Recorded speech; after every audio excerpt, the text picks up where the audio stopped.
Ingeniería del ocultismo, mis lores y ladies.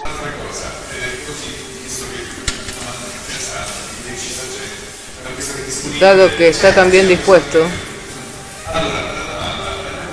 a mí personalmente me sucedieron cosas extrañas, como a todos creo. Somos un concentrado de cosas extrañas. He tenido sueños entre comillas, en donde me he hecho preguntas y me aparecieron términos matemáticos que luego resultaron correctos al analizarlos estando despierto. Y hoy hemos escuchado que la parte matemática no tiene que ver con la parte anímica. Entonces, ¿qué son estos sueños donde aparecen fórmulas matemáticas?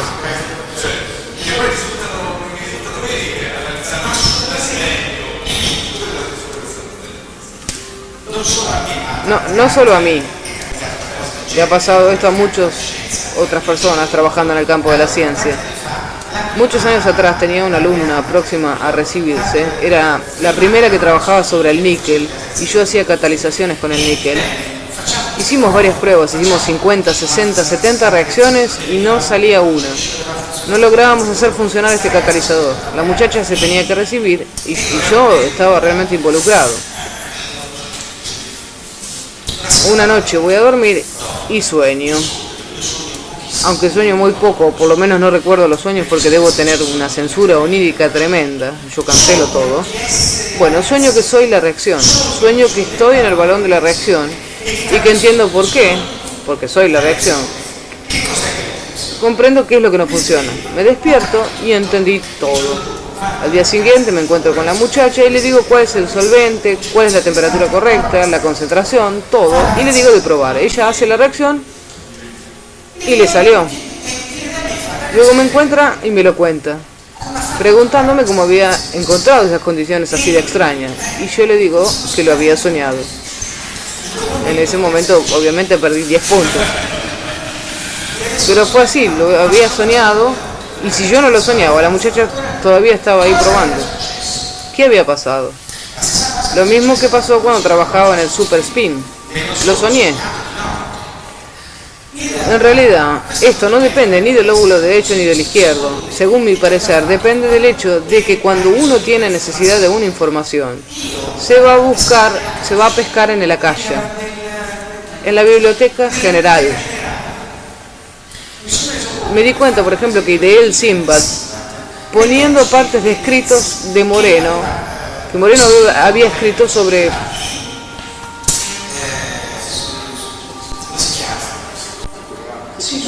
el psicodrama de Moreno. Era igual que su libro. ¿Pero usted lo había leído el libro? No lo había leído.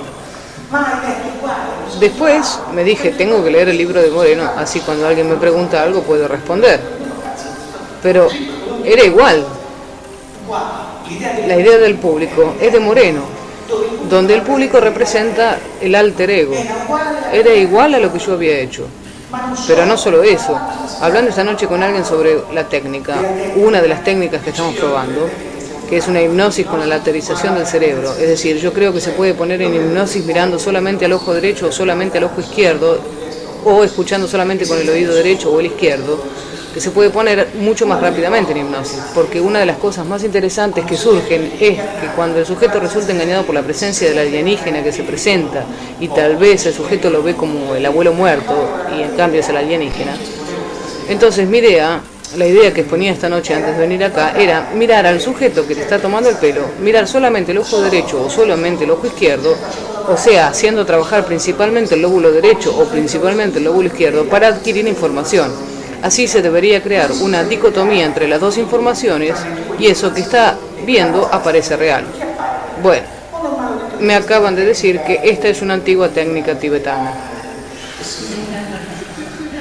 Yo no lo sabía, pero a mí me vino a la mente estudiando otras cosas. Cuando me sirve una información, me llega y luego descubro que no he inventado absolutamente nada. Creo que esto es así para todos. Porque todo existe ya, absolutamente. Lo bueno sería lograr que fuera más repetible, que es un concepto que es muy importante por los valores que surgen. Pero la hipnosis regresiva es verdaderamente repetible. Es decir, todos los sujetos se comportan en el mismo modo, todos dan las mismas respuestas. Pero ¿esto qué podría significar? Podría querer decir que yo estoy haciendo siempre el mismo error, y esto me lo he planteado. Entonces, en su momento trabajábamos con 3 grupos diferentes. A cada uno de los 3 grupos, todos con diferentes abducidos, les eran dadas las mismas respuestas.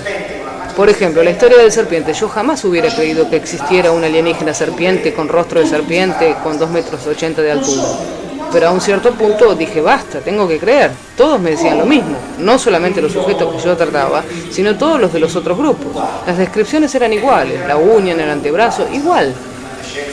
Mientras me lo había contado uno solo, pensé, bueno, vio una película de ciencia ficción, una revista, pero después lo dicen 2, 4, 10, 20, 100. Al final dije, basta, y tuve que aceptar al serpiente. Pero fue duro, porque cuando digo que existe un serpiente, todos me toman el pelo. ¿Todos pueden ser hipnotizados o solamente quien quiere? No existe una persona que no puede ser hipnotizada, existe un mal hipnotizador.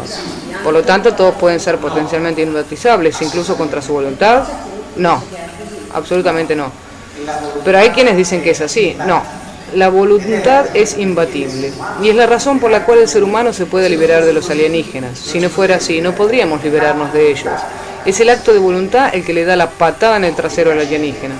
Así como puedes echar al alienígena, no te dejas hipnotizar por mí si no quieres. Pienso que se refiere a aquellas hipnosis un poco construidas, hechas con mala intención por aquellas personas que son como encantadores, pero que de todas maneras necesitan la colaboración de los hipnotizados. Claro, tiene que estar tu colaboración. Es decir, en el instante que eres puesto bajo hipnosis, una parte tuya lo quería así.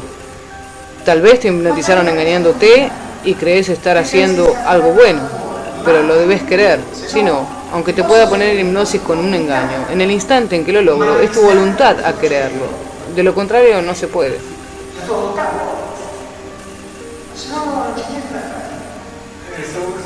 Estaba pensando respecto de lo que dijo de las máquinas que se mueven con la conciencia. Pensé, me vino como un flash cuando dijo eso. Tal vez con el engaño podrían haber atrapado ánimas y haberlas encerrado. Esto no es posible. No es posible. También esto nos lo hemos preguntado hace muchos años. La memoria alienígena activa, cuando yo le hice esta pregunta, ustedes pueden tomar el ánima, ¿por qué la tienen que devolver? Él me dijo que no andaba bien, porque a nosotros se nos desmiga, no aguanta, no resiste. La parte anímica, si la tienes ahí, es como que se evapora. No recuerdo el término que usó. Dijo, se va o se disgrega.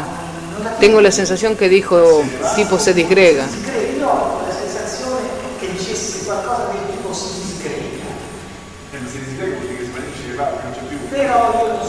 Yo no sé qué quiso decir con ese término, pero esto respondía a la primera cuestión, que era interesante. A mí interesaba eso, que era que no se podía hacer.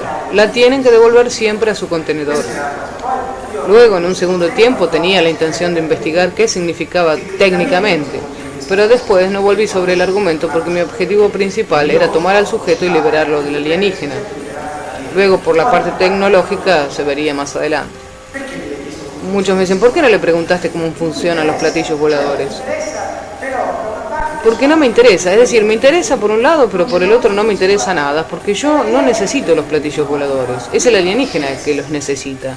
Yo tengo la conciencia, no hago nada con su tecnología, tengo la conciencia que es mucho mejor. Por esto no he profundizado demasiado. El Lux, por ejemplo, decía con esa vocecita que el espacio-tiempo no existe, que todo es virtual. Y esto lo sabemos también nosotros. Convalidaba las teorías de Bohm. Bueno, pero no sé cuánto se puede confiar en estas entidades. No, claro, absolutamente no.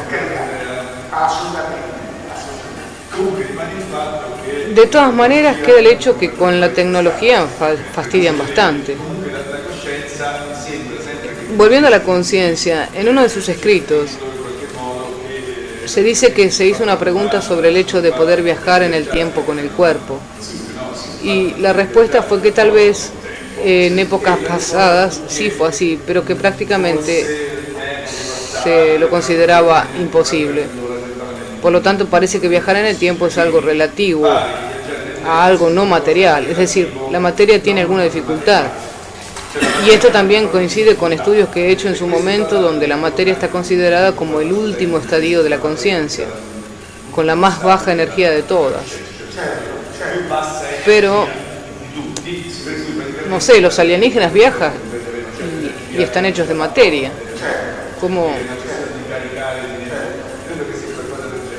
¿Cómo se puede resolver? Acá podría haber un escamotage. Es decir, si un punto de nuestro universo puede ser representado por 3 rotones, el rotón del espacio, el del tiempo y el de la energía, y si la suma de los rotones es siempre la misma, y si la rotación a lo largo del eje de la energía significa gravedad, a lo largo del eje del espacio significa campo eléctrico y a lo largo del eje del tiempo significa campo magnético, yo puedo interconvertir estas rotaciones, como se hace con la resonancia magnética nuclear en algún modo. Tomemos este micrófono. Este micrófono pesa por lo tanto tiene una rotación a lo largo del eje de la energía. Si yo freno esta rotación a lo largo del eje de la energía, veo aparecer la rotación sobre el eje del espacio y sobre el eje del tiempo. Por lo tanto, este micrófono no es más masa, es campo electromagnético. Por lo tanto, puedo mandar sobre el plano C por arriba de la velocidad de la luz, por ejemplo, luego llega, lo reconvierto en masa, retoma su forma y por lo tanto de alguna manera he sorteado este tipo de posibilidad. Esto puede suceder si los 3 vectores, rotación a lo largo del espacio, a lo largo del tiempo y a lo largo de la energía, sean, como se dice en física, conmutables. Pero sobre todo esto tengo las ideas algo confundidas.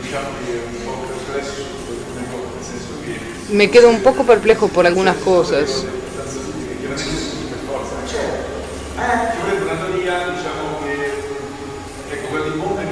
Tal vez la teoría de Bohm se acerca bastante, pero me parece que todavía quedan cosas para enderezar. La teoría de Bohm tiene un problema. Él en realidad de la conciencia no habla nunca en términos matemáticos.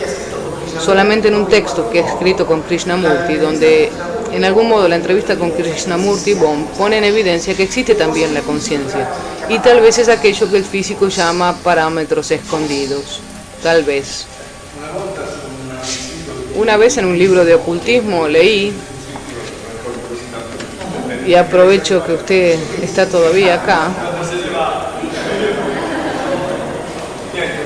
leí que algunos ocultistas consideraban a los satanistas como perdedores y que no querían hablar de energía porque era un término New Age, mientras que preferían sustituirlo con un término equivalente que se llama voluntad. Es decir, ellos sustituían la palabra energía con la palabra voluntad. Creo que es una coincidencia. No estoy de acuerdo. La energía es la voluntad, que es un operador hamiltoniano lineal, según mi parecer. O sea, el acto de voluntad es aquello que transforma el espacio, el tiempo y la energía en alguna otra cosa. Como el por, el más, el menos, el divisor, un operador hamiltoniano lineal que hace cosas. Ese es el acto de voluntad. La energía, para ser modificada, necesita el acto de voluntad. Por lo tanto, yo distingo estas 2 cosas. En cambio, lo que yo escuché es que la voluntad crea la energía. La voluntad, si quiere, crea la energía. Crea no lo sé, la modifica. La conciencia, a través del acto de voluntad, crea la energía, eso sí. La conciencia es Dios, puede hacer lo que quiera.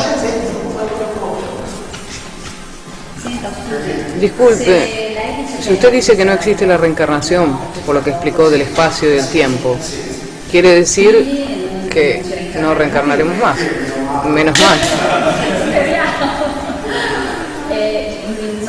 No sé si leyó el último libro de Brian Weiss, donde habla de progresión en vez de regresión. Es interesante, en el sentido que mi voluntad, en base a lo que elijo, me hace ver cuál futuro tendré. Y sí, El hecho que él haya escrito sobre la progresión en hipnosis nos hace precisamente entender que no existe ni el pasado, ni el presente, ni el futuro. Pero él va a leer en el futuro la vida de un contenedor en donde mi ánima está en la escala espacio-temporal del futuro. Porque si existiera la reencarnación, él tendría que leer solamente en el pasado y en el presente. El futuro no existe todavía. En cambio, él lee también en el futuro, demostrando que el futuro está copresente con el pasado. Se está pisando el mismo. Sí, pero no logro entender, porque si uno recuerda haber estado o haber sido una sacerdotisa egipcia en un tiempo, el pasado tiene que haber existido. Claro, pero es un pasado técnico. Es decir, en realidad no se recuerda, sino que su lector del disco va a leer en ese instante otra de sus existencias. Pero no está en el pasado allá, está en el pasado acá, un pasado coexistente con el presente. Por lo tanto, es como la teoría que prácticamente dice que en este momento estoy aquí, pero al mismo tiempo soy otra persona con otra vida que me gustaría tener. Sí, exacto, sí. Y esto es también para el futuro. O sea, yo tengo otro contenedor ubicado en el futuro, donde está mi parte anímica que está viviendo en el futuro. Y si como mi parte anímica es una sola, su parte consensual cada tanto intercambia las informaciones entre los diferentes contenedores. Todo esto podría ser explicado con la teoría de los universos paralelos. Se trata simplemente de cambiar los ejes cartesianos y el nombre de las cosas, que no es tan importante. El universo es cuantizado. Aquí hay seguramente niveles cuantizados del universo. Pero estos universos cuantizados son un universo solo, técnicamente como siempre. Porque si el universo es cuantizado, los mismos niveles son fractales probablemente. Y son siempre los mismos conocidos 7 niveles que están en la tabla periódica de los elementos. Los 7 colores del arco iris, las 7 noches, los 7 chakras, el 7. Estos números arquetípicos que surgen siempre, que la gente en las diferentes culturas siente en su interior, que percibe con el lóbulo derecho, pero al no tener el lóbulo izquierdo que le haga las cuentas matemáticas, inventa los 7 chakras para denominar 7 situaciones energéticas diferentes. No por casualidad en la tabla periódica de los elementos, sea en los electrones que en el núcleo, tenemos 7 niveles energéticos cuantizados. ¿Conoce a Massimo Corbucci, el físico? No. Él dice que la tabla periódica no tiene 144 elementos o algo así, sino que hay 112 elementos. Hay un motivo fundamental. Porque hay una fórmula matemática que dice el electrón del orbital 1s, es decir, el esférico, el pequeño, el que está adherido al núcleo, gira a una velocidad igual al número de electrones dividido 137, que es la constante universal. ¿Qué pasa si yo tengo 137 electrones? O sea, en el elemento 137, ese electrón giraría a la velocidad de la luz. O sea, 137 dividido 137 da 1, y 1 en unidad de masa atómica sería la velocidad de la luz. Un señor que, entre paréntesis, ha obtenido el premio Nobel de Física, es decir, que no es un tonto, se llama Dirac, es el que ha notado esto. Él dice que teóricamente el elemento 137 se puede escribir en la tabla periódica de los elementos, pero técnicamente no llegaríamos nunca. ¿Por qué el mercurio es líquido? El mercurio es líquido porque 80 dividido 137 es 0,58. Prácticamente el electrón que gira alrededor al núcleo del mercurio gira 0,58 veces la velocidad de la luz, creando, según la relatividad de Einstein, una caída sobre sí mismo del espacio-tiempo y de los orbitales S. Y esto crea liquidez en el mercurio. Estos son trabajos de química de los años 60, 70, los efectos relativísticos en la tabla periódica de los elementos. Sí, se habló de la tabla periódica con 144 elementos. La ciencia oficial nos enseña todavía así. Pero si uno lee lo que usted ha escrito, entonces entiendo poco. Cierto, una cosa es dar la cuenta hecha así, Y otras son los efectos relativísticos que producen limitaciones graves. Es decir, la tabla periódica de los elementos llega hasta un cierto punto. Luego no se puede ir más allá, no resiste. De hecho, se nota que los transuránicos tienen una duración inferior. Y está esta contracción de los orbitales S derivada de este hecho. Leí, me parece, en Scientific America, que hay estudios que parece que hay islas de estabilidad que se presentan también con pesos atómicos muy elevados. Además, científicos rusos habrían hecho cálculos y parecería que justo hacia el elemento 115 esté esta isla de estabilidad. Y qué casualidad que es el mismo número del que se está hablando. Por ejemplo, el eka-bismuto, no es que alguien lo vio. Un señor, que no me acuerdo cómo se llama, en un informe de la Chemical Society inglesa, en los años 70, ha calculado el eka-bismuto, pero ha calculado en términos teóricos. Es decir, el cloruro de eka-bismuto, ¿a cuánto herviría si existiera? Bueno, ok, pero primero me lo tienen que hacer ver. Ese famoso elemento 115.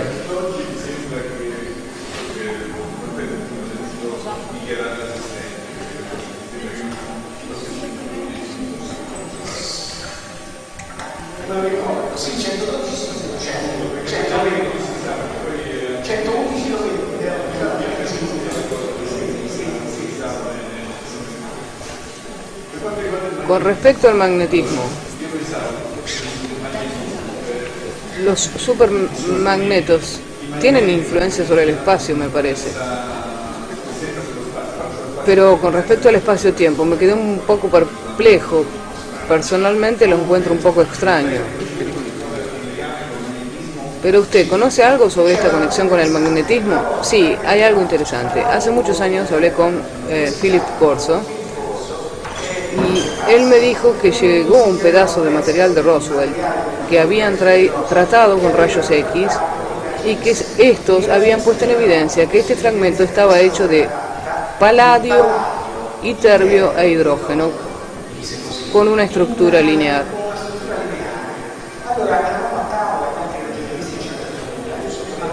Entonces fui al laboratorio el día siguiente y con un ordenador, con el Molecular Model, lo he calculado. Y efectivamente, poniendo iterbio y paladio, con un legamen, con un puente de hidrógeno, que son perpendiculares entre ellos, obtengo algo que podría ser un hipotético superconductor a temperatura ambiente.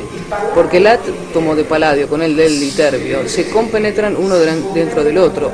O sea, los electrones superficiales del paladio hacen un hilo eléctrico con los electrones del iterbio a temperatura ambiente, porque los dos orbitales externos se sobreponen uno al otro perfectamente, teniendo presente el legamen con puente de hidrógeno.